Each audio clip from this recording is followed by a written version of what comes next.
Friends ಎಲ್ಲರಿಗೂ ನಮಸ್ಕಾರ. ಕವಿತಾ ಕಿರಣ ಲೋಕಕ್ಕೆ ನಿಮ್ಮೆಲ್ಲರಿಗೂ ಮತ್ತೊಮ್ಮೆ ಸ್ವಾಗತ. ಬೆಳಕಿನ ಹಬ್ಬ ದೀಪಾವಳಿಗೆ ದಿನಗಣನೆ ಶುರುವಾಗಲಿದೆ ಸ್ನೇಹಿತರೆ.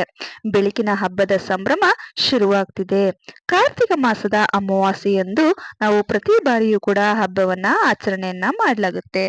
ದೀಪಾವಳಿಯನ್ನ ನಮ್ಮ ಭಾರತದಲ್ಲಿ ಮಾತ್ರವಲ್ಲ, ವಿಶ್ವದ ಹಲವು ರಾಷ್ಟ್ರಗಳಲ್ಲಿ ದೀಪ ಬೆಳಗಿಸುವ ಮೂಲಕ ಈ ಹಬ್ಬವನ್ನ ಸಂಭ್ರಮಿಸ್ತೇವೆ.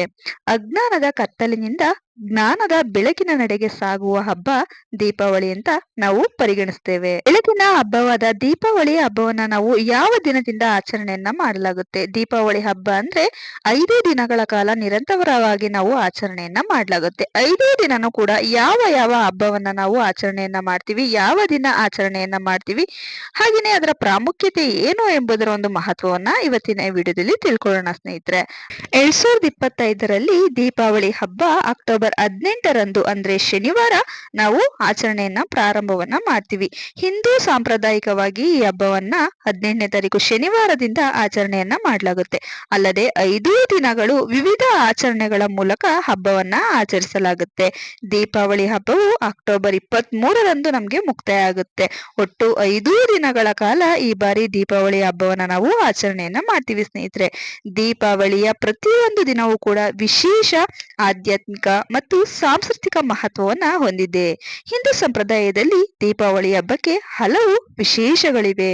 ದೀಪಾವಳಿಯ ಮೊದಲನೇ ದಿನ ಅಂದ್ರೆ 18ನೇ ತಾರೀಕು ಶನಿವಾರ ಧನತ್ರಯೋದಶಿ ಅಥವಾ ಧನ್ತೆರಸ್ ಹಬ್ಬವನ್ನ ಆಚರಣೆಯನ್ನ ಮಾಡಲಾಗುತ್ತೆ. ಹಾಗೆಯೇ ಅಕ್ಟೋಬರ್ 19ನೇ ತಾರೀಕು ಭಾನುವಾರ ದಿನ ನೀರು ತುಂಬುವ ಹಬ್ಬ ಅಂತ ಆಚರಣೆಯನ್ನ ಮಾಡಲಾಗುತ್ತೆ. ವಿಶೇಷವಾಗಿ ಅಕ್ಟೋಬರ್ 20ನೇ ತಾರೀಕು ನರಕ ಚತುರ್ದಶಿ ಅಂದ್ರೆ ಅದನ್ನ ಕರಿತೀವಿ. ದೀಪಾವಳಿನೂ ಕೂಡ ನಾವು ಆಚರಣೆಯನ್ನ ಮಾಡಬಹುದು ಸ್ನೇಹಿತರೆ. ಇದು ತುಂಬಾನೇ ವಿಶೇಷ. ದೀಪಾವಳಿ ಹಬ್ಬದಲ್ಲಿ ಈ ಹಬ್ಬ ತುಂಬಾನೇ ವಿಶೇಷ. ಹಾಗೆಯೇ ಅಕ್ಟೋಬರ್ 20ನೇ ತಾರೀಕು ಸೋಮವಾರ ದೀಪಾವಳಿ ಮತ್ತು ಲಕ್ಷ್ಮೀ ಪೂಜೆ ಹಾಗೆ ಕುಬೇರ ಪೂಜೆಯನ್ನು ಕೂಡ ಕೆಲವೊಬ್ರು ಮಾಡ್ತಿರ್ತಾರೆ. ನಾನು ಮುಂದಿನ ವಿಡಿಯೋದಲ್ಲಿ ಕುಬೇರ ಪೂಜೆ ಮತ್ತೆ ಲಕ್ಷ್ಮೀ ಪೂಜೆಗೆ ವಿಶೇಷವಾದ ಮುಹೂರ್ತ ಮತ್ತೆ ಶುಭ ಸಮಯವನ್ನ ನಾನು ತಿಳಿಸ್ಕೊಡ್ತಾ ಹೋಗ್ತೀನಿ ಸ್ನೇಹಿತರೆ.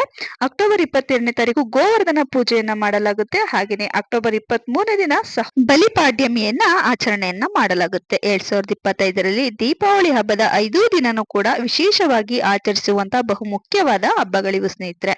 ಮುಂದಿನ ದಿನಗಳಲ್ಲಿ ನಾನು ಧನತ್ರಯೋದಶಿಯನ್ನ ಯಾವ ರೀತಿ ಆಚರಣೆಯನ್ನ ಮಾಡಬೇಕು, ಹಾಗೆಯೇ ಧನತ್ರಯೋದಶಿ ದಿನ ಯಾವ ವಸ್ತುಗಳನ್ನು ಮನೆಗೆ ತರೋದ್ರಿಂದ ಶುಭ ತರುತ್ತೆ, ಹಾಗೆಯೇ ಚಿನ್ನ ಬೆಳ್ಳಿ ಇನ್ನಿತರೆ ವಸ್ತುಗಳನ್ನ ಯಾವ ಸಮಯದಲ್ಲಿ ಖರೀದಿಯನ್ನ ಮಾಡಬೇಕು, ಹಾಗೆಯೇ ದೀಪಾವಳಿಯನ್ನ ಮನೆಯಲ್ಲಿ ಯಾವ ರೀತಿ ತುಂಬಾ ಸರಳವಾಗಿ ಆಚರಣೆಯನ್ನ ಮಾಡಬೇಕು, ಲಕ್ಷ್ಮೀ ಪೂಜೆ ಕುಬೇರ ಪೂಜೆಯನ್ನ ಯಾವ ರೀತಿ ಮಾಡಬೇಕು, ಈ ರೀತಿ ಪೂಜೆಯನ್ನ ಮಾಡೋದ್ರಿಂದ ಮನೆಗೆ ಸಮೃದ್ಧಿ ಅನ್ನೋದು ಹೆಚ್ಚಾ ಬರುತ್ತೆ, ಯಾವ ಸಮಯದಲ್ಲಿ ಮಾಡಬೇಕು, ವಿಶೇಷ ಮುಹೂರ್ತ, ಹಾಗೆಯೇ ದೀಪಾವಳಿಯ ವಿಶೇಷ ದೀಪಾರಾಧನೆಯೊಂದಿಗೆ ನಿಮ್ನ ಮುಂದಿನ ವಿಡಿಯೋಗಳಲ್ಲಿ ಸಿಗ್ತೀನಿ ಸ್ನೇಹಿತರೆ. ಅಲ್ಲಿವರೆಗೂ ನಮ್ಮ ಚಾನಲ್ ಇರೋ ಪ್ರತಿಯೊಂದು ಉಪಯುಕ್ತ ಮಾಹಿತಿನ ನೋಡ್ತೀರಿ, ನಮ್ಗೆ ಹೀಗೆ ಸಪೋರ್ಟ್ ಮಾಡ್ತೀರಿ. Thank you.